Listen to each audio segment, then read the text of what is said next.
mesmo se este resumo não pretende ser exaustivo, entenda-se, eu resumiria, digamos, o núcleo do que Deleuze pretendeu vincar com este livro em duas teses.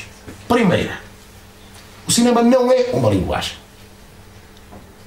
Precisa-se falar muitas vezes a linguagem cinematográfica, a não ser que se dê, claro, aqui a palavra linguagem é uma terminação técnica, travelings, sei lá, campo contra campo, mas se falarmos do cinema enquanto a expressão estética, o cinema é tudo menos uma linguagem. Aliás, eu poderia, pela minha parte, acrescentar uma coisa que daria toda uma outra conversa diferente desta, enfim, ficará para outra vez. Eu acrescentaria para mim que não há arte nenhuma, nem mesmo as artes literárias, que seja linguagem. Mesmo no caso das artes literárias, aquilo que elas produzem para lá da linguagem. Mesmo as artes literárias servem-se da linguagem para fazê-la como que extravasar-se para qualquer coisa que já não é de ordem lingual ou linguística. Portanto, e é isso que Deleuze, a propósito do cinema, vinca. O cinema não é uma linguagem. O cinema não se deixa capturar por, sei lá, por eixos sintagmáticos e paradigmáticos relativamente para dar conta da sucessão das suas imagens ou da montagem delas em sucessões. Não. O cinema não é uma linguagem. O cinema é uma matéria cígnica, como ele diz. É uma matéria semiótica, uma matéria composta por vários tipos. Áudio, uns visuais, outros e verbais, pois, forçosamente outros ainda, portanto, de signos, e é com essa massa cígnica que o cinema consegue criar poderosos tipos de imagens, que nem a pintura, nem a fotografia, nada que não o cinema é capaz de criar. Não se trata de dizer que o cinema é superior à pintura, à fotografia. Trata de dizer que tem poderes especiais, poderes seus, que não são apropriáveis por outras artes da imagem. Como cada uma delas, por sua vez, tem poderes próprios que não são rivalizáveis pelo cinema. Bom, esta é a primeira tese de Deleuze. A primeira, em termos de importância, diria eu. A segunda é que o cinema não é uma arte narrativa. A narratividade, ou a narração, de forma mais simples, não é um dado imediato de imagem cinematográfica. Nós estamos tão habituados, digamos, à matriz americana do cinema. Eu gosto imenso, eu sou um fã do cinema clássico americano. Então estamos tão habituados, digamos, ao cinema como, antes de mais, o contar-nos uma história, que não nos apercebemos que a narratividade decorre do tipo de relação entre as imagens quando elas são montadas de uma forma racional. Pensemos num filme do Godard, em que o corte entre as imagens é irracional, em que aquilo que se diz na imagem não está forçosamente em relação com aquilo que a imagem mostra, para percebermos que, de facto, a narratividade não está na imagem, a narratividade tem que ver com a maneira como a sucessão das imagens é organizada, com o modelo clássico das imagens, justamente.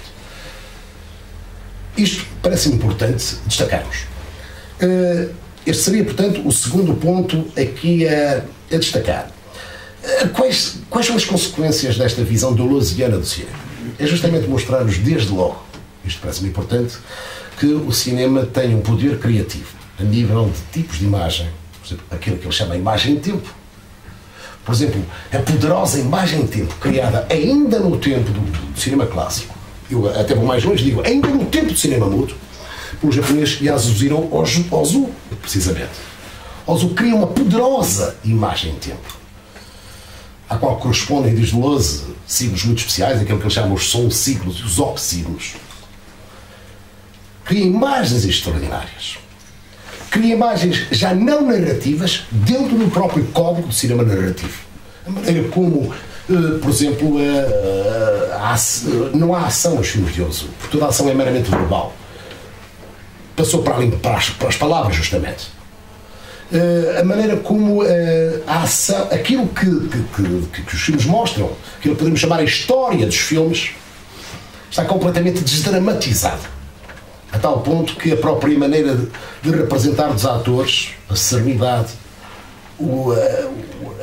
a monotonia das vozes, o hieratismo das vozes, por exemplo, tende justamente a anular todo o efeito propriamente ativo e narrativo das imagens. O modo como estas imagens são cortadas, diria, por planos de corte, justamente, que são planos meramente ópticos. Sei lá, uma montanha nevada, por exemplo, roupa, um estendal de roupa a secar ao vento, coisas assim que vêm como que interromper as sequências narrativas e sem as quais os filmes do Ozu não teriam sentido nenhum. Eu digo isto porque é uma coisa que eu soube relativamente pouco tempo, que, bom, espero que o Ozu hoje já seja mais respeitado no seu próprio país, é que até uma data relativamente recente, cada vez que a própria televisão pública, nipónica, exibia filmes do Ozu, para que o filme, enfim, se tornasse um filme clássico, um filme americano, esses planos de corte eram cortados todos. Não eram exibidos. O que fazia com que, quer dizer, é uma forma, uma imbecilidade, porque os filmes do Ozu tornam-se exatamente o contrário do que pretendem ser, justamente. Bom, o que mais dizer sobre isto? E que justamente, já estou a acabar esta letra C, senão nunca mais saímos hoje daqui, justamente através destes tipos de imagens especiais criados pelo próprio cinema, o cinema se alça, se eleva para um plano de pensamento, de uma forma prática de pensamento. Como toda a arte, a grande arte, é. Que justamente, digamos, Deleuze vem destacar. Quer com as imagens, quer o cinema movimento clássico, quer o cinema do tempo moderno, por exemplo.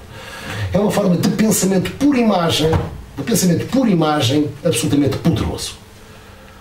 Vamos falar mais à frente da arte, da concepção de arte de Deleuze, mas uma ideia que Deleuze sempre vincou e de um modo até exemplificou sistematicamente é que, ao contrário de uma antinomia um pouco débil, mentalmente débil, que muitas vezes se faz, por exemplo, reserva muitas vezes a palavra criação para a arte.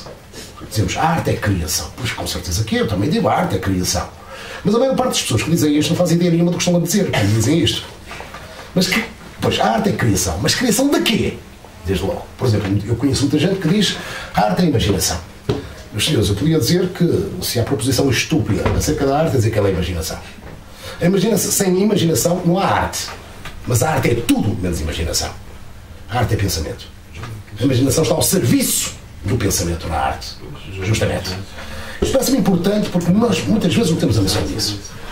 E, como digo, a antinomia que eu me reporto, e que, enfim, espero que não seja a vossa, não há uma antinomia muito frequente, é dizer, a arte é criação, filosofia e ciência são pensamento. Santo Deus. Bom, o que Deleuze mostra várias vezes é que há tanto pensamento na arte quanto há criação na filosofia e na ciência. Aliás, vamos ver, Deleuze define a própria filosofia como criação de conceitos. E não há nenhum epistemólogo desse nome que, mesmo quando se reporta aquilo que, por exemplo, Thomas Kuhn chama a ciência normal, não diga, pois, que a ciência normal é uma ciência muito pouco criativa, muito conservadora, uma ciência que se atém ao paradigma dominante, mas esse paradigma houve que criá-lo, justamente. Se não fosse o Einstein, não havia o paradigma relativista. Se não fosse o gênio do Einstein, não teria havido a revolução relativista que faz este ano também 100 anos, justamente. Bom, então o que é que Deleuze fez em relação ao cinema? Deleuze fez um trabalho de filosofia. Mas também vamos falar disso mais adiante, aqui para um bocadinho, já a seguir, aliás, de certo modo, fazer, ao contrário do que muita gente pensa, fazer, por exemplo, escrever um livro de filosofia sobre o cinema não é fazer uma vaga reflexão sobre uma ideia geral de cinema. Não, Deleuze gostava de conceitos muito específicos, muito concretos. Não, o que Deleuze nos diz é, o que eu fiz foi explicitar os conceitos que há no cinema. E apenas isso. Vocês podem dizer conceitos no cinema. O cinema não percam conceitos. Conceitos aqui no sentido de ideias rigorosas.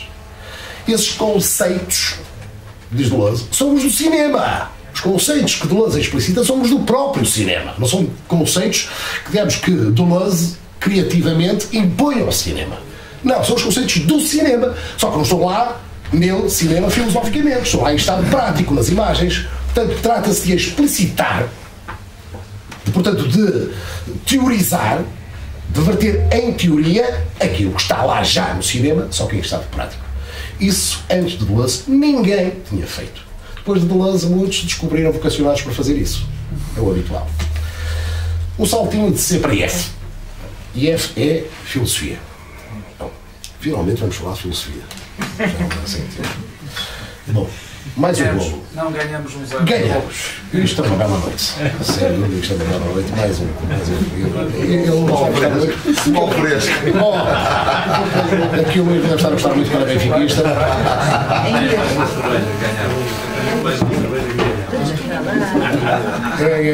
As vitórias do Porto convém reforçar o frigorífico. Eu peço desculpa, porque é F de futebol.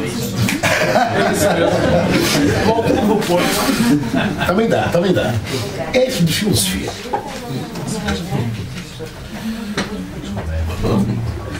É curioso que, bem, quer dizer, ninguém pede a um pintor, quer dizer, um pintor, por exemplo, digo um pintor, digo um romancista, digo um escultor, digo um cineasta, já que acabamos de falar de cinema. Enfim, tomemos o pintor como um pouco aqui, como domina de todos estes. Bom, ninguém pede, quer dizer, o que é que se pede ao pintor? O que é que se quer que o pintor faça? Que pinte. Não se pede ao pintor que teorize a pintura. É evidente. Não é porque se teoriza a pintura que alguém se torna pintor. É porque pinte, justamente. Portanto, também não se pode exigir a um filósofo. O filósofo não deixa de ser um grande filósofo, porque não nos deixa nenhum texto sobre o que é filosofia. Pede-se a um filósofo filosófico. E um filósofo pode filosofar. Claro que não há filósofo nenhum, é impossível filosofar sem que esteja lá implícita uma concepção da filosofia, uma concepção filosófica do que seja a filosofia, mas não é filosofia explicitável. Isto para vos dizer, não sei se já tinham reparado, que são muito poucos os filósofos, ao longo de toda a história da filosofia, que tenham escrito um texto que possa chamar-se, ou se chama mesmo, o que é filosofia. Aliás, grandes textos sobre esse tema, ou com esse título até no século XX, só conheço três. O de Heidegger, o de Ortega y Gasset e precisamente o de Deleuze. Bom, Deleuze escreveu um livro para, aliás, ele até conta precisamente no Abecedário, é aí que ele fala mais comicamente e pessoalmente assim, até conta uma coisa curiosa. Eu, quando decidi escrever um livro de filosofia, sobre a filosofia, para acabar com as vagas e patéticas, para não dizer patetas, que constituiu ideias que por aí circulam sobre ela, eu andava em pânico na rua. Eu andava em pânico, ele diz isto comicamente, eu andava em pânico, tinha medo, por exemplo, de ser atropelado por um autocarro. E pronto, e se eu morresse, nunca ninguém chegaria a saber o que é filosofia, não é? Portanto, ele deve-se ter resguardado lá por casa e legou-nos um belíssimo pequeno livro sobre o que é filosofia. Mas antes de nos dizer o que é filosofia, e terraplanando o terreno, ele começa por dizer, antes de mais, o que a filosofia não é. E sumariando o que ele diz, eu diria que a filosofia não é, desde logo, aquilo que a maior parte das pessoas pensam que ela é, a começar pelos professores de filosofia. Por exemplo, a maior parte dos professores de filosofia, desculpem-me a sinceridade, só que há alguns que são meus amigos, não estou a pensar neles, nos que estão aqui diretamente, mas a maior parte dos professores de filosofia não fazem a menor ideia do que seja a filosofia. E por isso fazem um miserável trabalho, a pretexto de estar a ensinar. Porque não há nenhum professor de filosofia que não devesse começar por provar que tem consciência de que ensina uma coisa que não é ensinável. Porque a filosofia não é ensinável. Desde logo por uma razão muito simples, que a filosofia não existe. Existem filosofias. Existem filosofias. A filosofia não existe. Portanto, pode-se ensinar, como já Kant dizia no século XVIII, pode-se ensinar a filosofar. Pode-se conseguir induzir aos poucos a alguém, digamos, a ir entrando no espírito da coisa filosófica. Agora, ensinar a filosofia é só um imbecil, é que pretende. Não faltam imbecis. Bom, e diz Deleuze, bom, a filosofia sempre foi uma coisa muito simples, mas que ao mesmo tempo foi sempre castigada por uma espécie de neblinas de imagens segregadas por ela própria acerca dela, que fizeram perder a noção do que ela seja. Ele fala-nos essencialmente de três imagens. A imagem antiga, a filosofia como contemplação. Contemplação de ideias puras em Platão, por exemplo. A contemplação das inteléquias em Aristóteles. Mas diz Deleuze, pois, tudo bem, é a concepção antiga do pensamento. Pensar não será criar, não será sequer conceber. Porque justamente conceber é sempre conceber algo por parte de um sujeito. E a subjetividade é uma descoberta, é a descoberta de Descartes. Para a antiguidade não há subjetividade. Ao contrário do que se pensa, a subjetividade é uma descoberta moderna. A noção de sujeito não faz sentido nenhum na antiguidade. E, portanto, a ideia de conceito, a ideia moderna de conceito também não faz sentido nenhum para o pensamento antigo. O pensamento é a contemplação de algo que pré-existe ao espírito. e com o qual o espírito tem uma afinidade como que natural. As ideias, as essências, as inteléquias. Tudo bem. Mas diz do lance. Pois, mas para que concebamos o pensamento como